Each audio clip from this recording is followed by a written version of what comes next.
Ladies and gentlemen, my name is Duane Fletcher. This is Fletcher Community Media Podcast.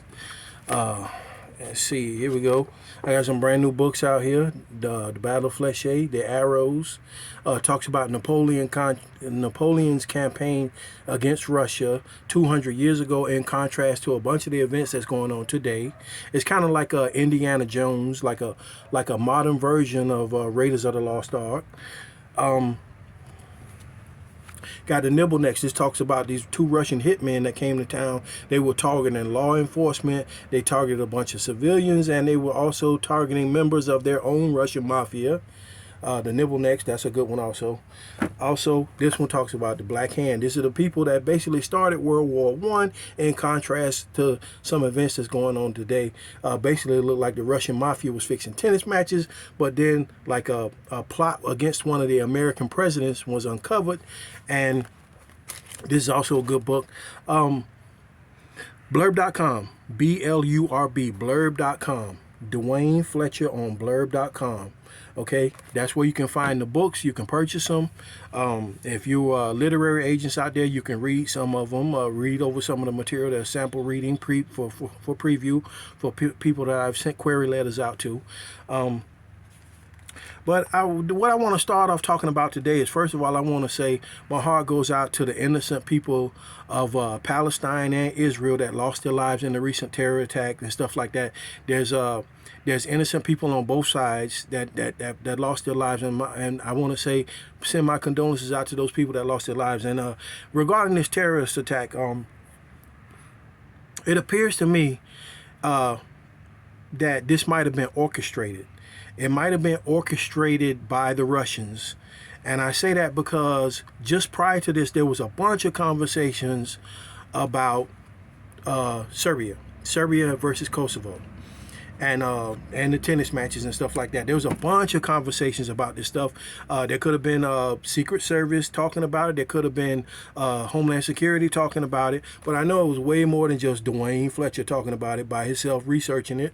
And, you know, the thing is that it looks like it was orchestrated to distract the American military and the American president from what's going on in Ukraine. And I say this because just prior to this, there was a terrorist attack in Kosovo by Serbia. Okay, right after the U.S. Open in New York, there was a terrorist attack in Kosovo. 80 armed men stormed across the border. They barricaded themselves in a church. They shot a policeman. They had a shootout with the police and the military. Several people were killed. And I believe personally that our military should have been putting pressure on Russia to run and go try to save Serbia and try to arm Serbia, instead of how they have completely flip-flopped this information around and made it to where the America has to now go run and save Israel. Okay? It looks professionally done, like it was strategically orchestrated for America to have to go run and save Israel instead. And I say that because of some of the scrutiny that I was getting when I was writing this. Basically, the governor of Florida even jumped in the mix of it and was like, I want to smuggle this guy in from the Caribbean. Let's play a part of that little excerpt from that clip there. But the governor of Florida jumped into it. And let's see what we got here. Let's see.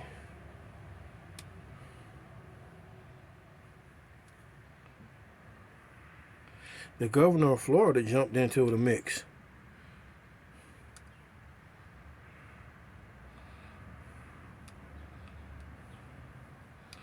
Let's turn the volume up a little bit here. But I mean, we did get reported from Australia after getting all of the different permissions that you requested. If he did somehow chance it and try to come to Florida by boat to participate in the Miami Open, first of all, have you been in communication with his team about the possibility of doing this? And secondly, do you have the authority to grant him basically safe passage into Florida? This is one of the reporters asking questions. So we've actually been working on this for many weeks. So Novak Djokovic, I think, as you guys know, number one tennis player, one of the best ever. He is being discriminated against because he didn't take the mRNA COVID jab, and he never wanted to do it from the beginning. And you know what? There were people in Florida who never wanted to do it, and we fought.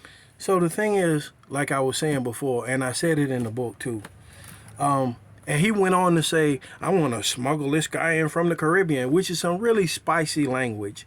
And now that the U.S. Open has passed, it looks like I know why. Because apparently somewhere along the line, he got wind that President Biden was going to be in New York that same week.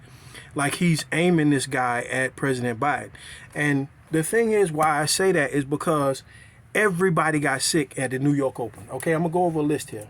First of all, some people say he should be congratulated for coming back to America after a 2-year hiatus, after he's hit somebody in the neck with a tennis ball.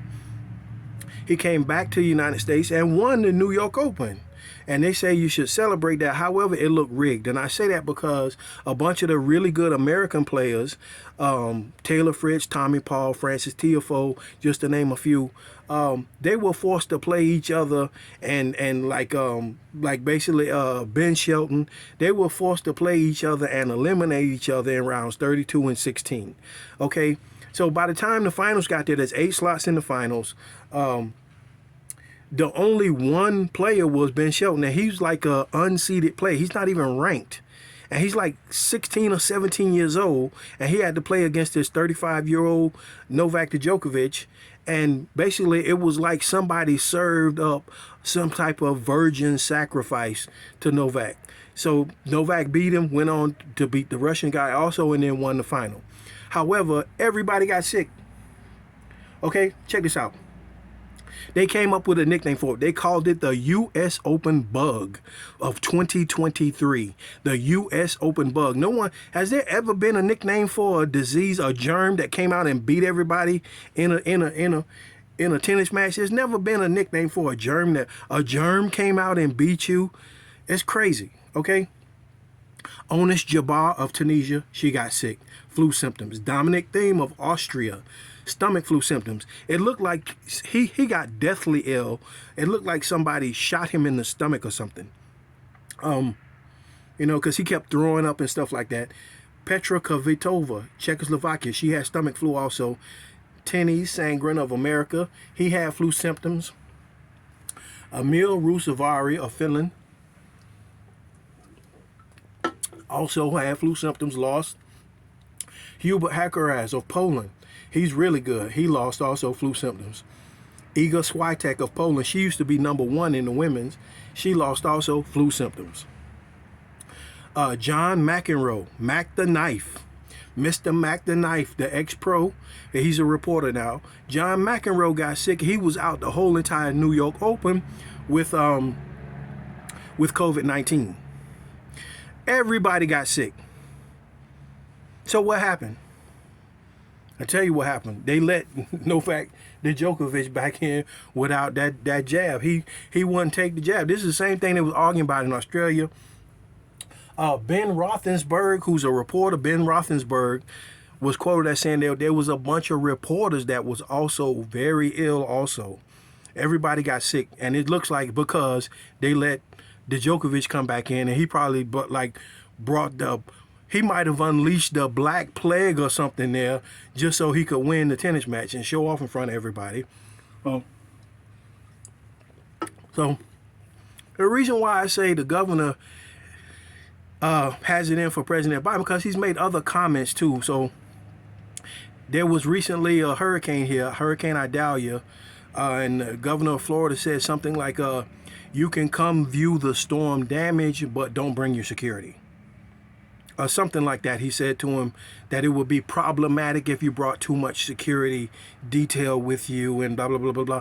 It sounds like he's basically trying to set him up for something, when he starts making this stuff. Because, like I said, Biden and Zelensky from Ukraine just happened to be in New York at the same time that the U.S. Open, that Djokovic was there with all of his fans.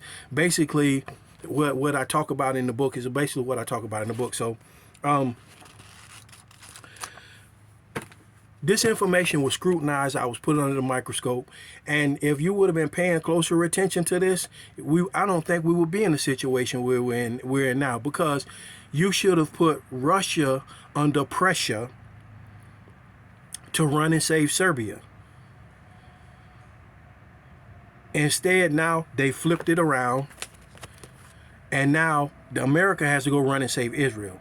And now we might run out of ammunition, bombs, missiles, etc. because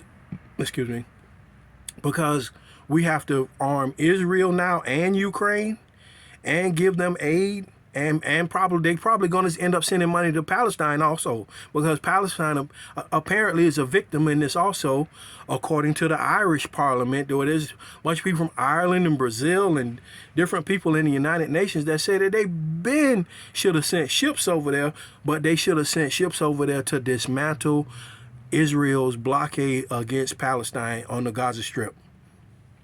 So that's in the air. Everybody's talking about that right now. And hopefully nobody in New York will ever listen to the governor of Florida again, because that's ridiculous that you got a spike in COVID at the same time, and all of these different famous tennis players got sick when you let this guy back in, and that was the issue, that he didn't want to take the vaccine, all this kind of stuff like that. It's just, don't listen to this guy. I mean, because he's going nuts right now. He's gonna end up. He's gonna be like Trump. He's gonna spend all his time in court. He's gonna have. If he was to run for president, he will have no time to run the country, because he's gonna spend all his time in court on lawsuits. He's telling blacks they can't study black history in Florida. He's telling Chinese people they can't buy property. He's telling LGBTQ community people that they can't own liquor license. And now apparently he's about to write a new law that says unless you swear allegiance to Israel, you can't attend college in Florida. Pay attention to what's going on down here. Not only that, but they say he's trying to start his own military. Basically like a American version of Wagner Group from Florida, where he's using the National Guard base to train these guys, and there's a bunch of them that quit on him, and there's a bunch of problems with it and stuff like that. And it hit the news all of a sudden. They're saying that he's having a bunch of problems with that. But it looks like you ever seen the movie Taps, where they was finna close this military academy, and all of a sudden the kids got mad and they took it over, and they took over the military academy. That's what he's doing. What it looks like he's doing to the base, basically, that he's trying to start his own military. So hopefully we can get through this. There won't be no disaster down here where he needs to call his own military, his own private military out. And which is weird, because they say that there's Russian oligarchs that live in Ponte Vedra, and he might be doing this to support them or mimic them and things like that, or emulate their Wagner Group and stuff like that. And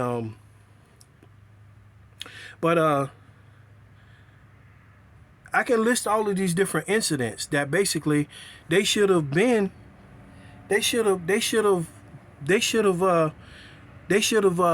helping Kosovo.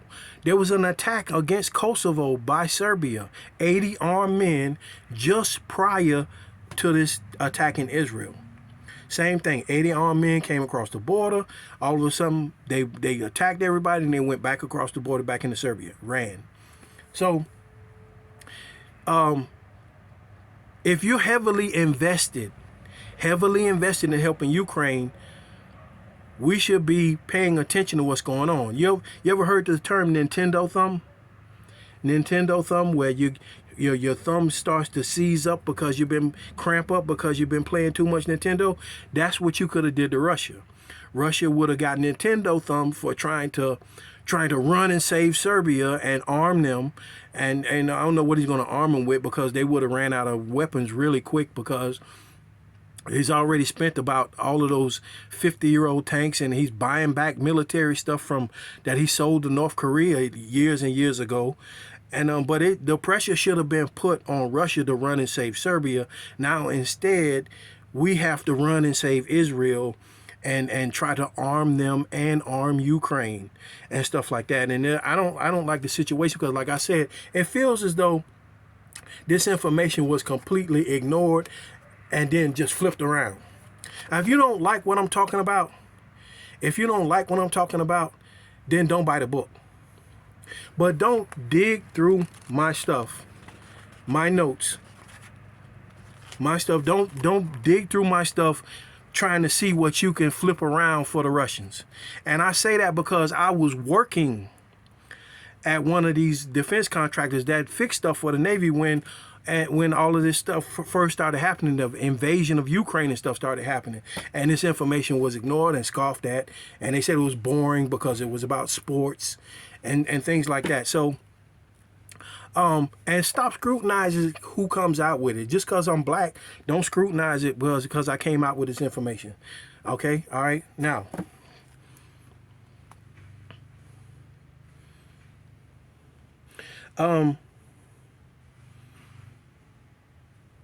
you had ample opportunity to basically punish Serbia for dressing up like NATO and shooting people, shooting the cops, blocking the highways, sending 80 armed men across the border to start a shootout with the police. You had ample opportunity to step in and make the Russians have to scramble around to save Serbia. And now instead we're in this situation that we're in now. And what I want to say is that basically, if and I'm gonna show you this. I'm gonna show you this right here. KFC smuggled into Gaza. According to CNN, the transfer of fried chicken from Egypt to Gaza took 3 hours. Not exactly fast food, but good enough for a territory where there are no... Okay, I'm gonna show you this right here. Okay, look this up for yourself. Don't take my word for it. Look it up for yourself. Okay, because basically, it looks like they were picking at these people. They were picking at the Palestinian people that lived at Gaza, and they were saying that the lockdowns and the blockade that Israel has is like a chokehold, and they could barely even get a bucket of chicken in there to feed their families. They could barely get a bucket of chicken in there to feed their families. And somebody was picking at them. They did a documentary. They put it on TV.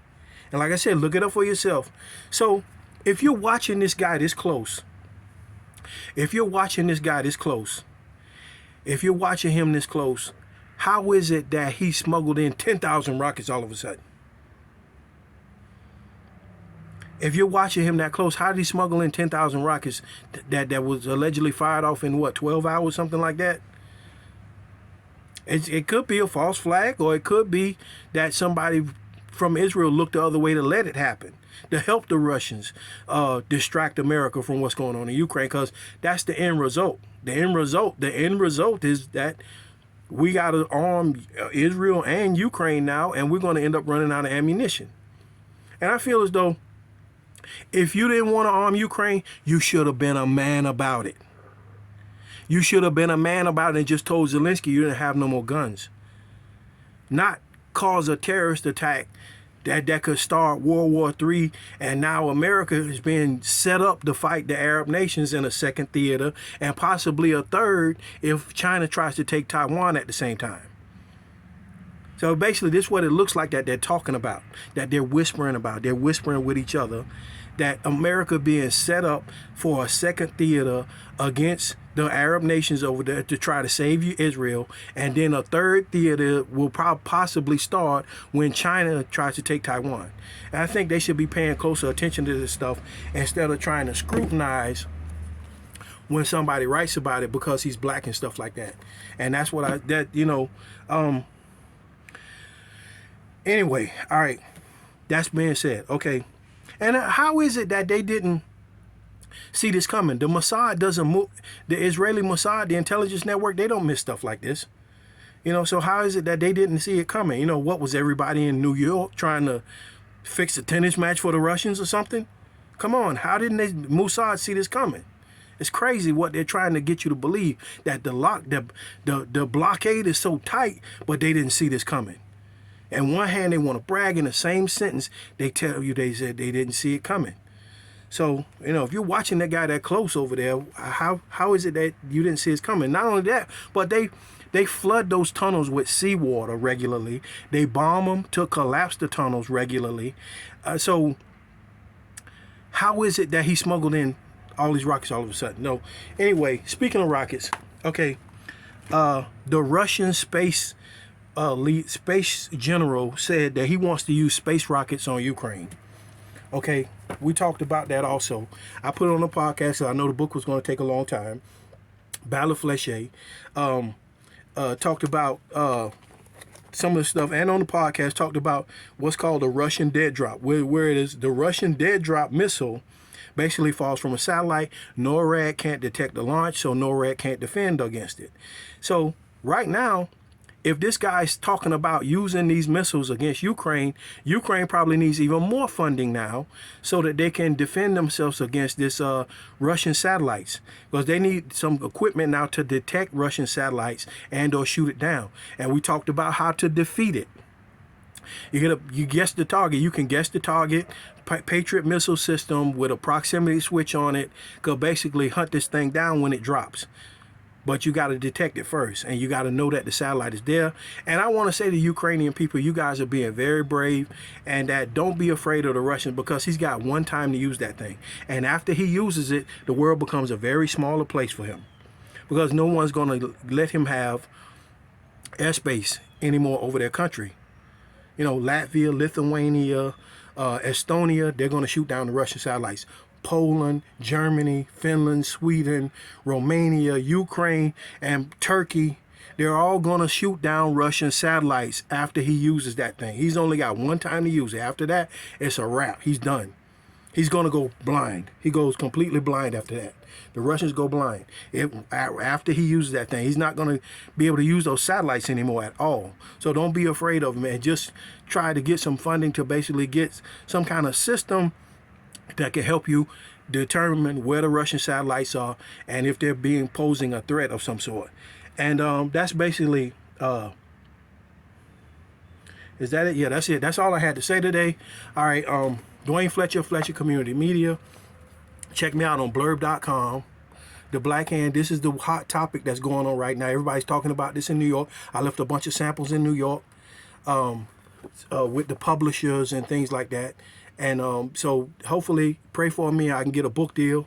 Let's see. The Battle of Fletcher, the Nibblenecks, Duane Fletcher, blurb.com. Okay, also again, I want to send my prayers out to the people of Palestine and the people of Israel that lost innocent lives during this that just happened. And hopefully we can get past it. Thank you very much.